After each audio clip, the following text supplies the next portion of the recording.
روزی از من پرسیدند میخواهی بهشت بروی؟ گفتم نه، آنجا تنها جای مادران است. گفت نمیخواهی کنار مادرت باشی؟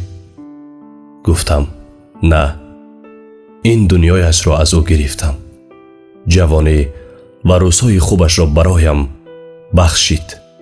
پیر شد تا جوان باشم، رنج کشید تا من بخندم، کهنه پوشید تا من نو پوشم، گرسنه خوابید تا من حسرت چیزی را نخورم.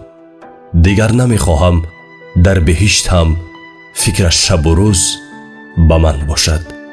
بگذار حد اقل آنجا برای خودش راحت زندگی کند.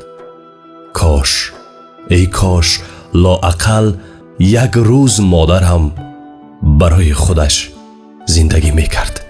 کاش. سلطان من، چشم و چراغم مادر، تنها گلی گلزاری باغم مادر، بعد از خدا تنها امیدم مادر، من با دعایت رو سفیدم مادر.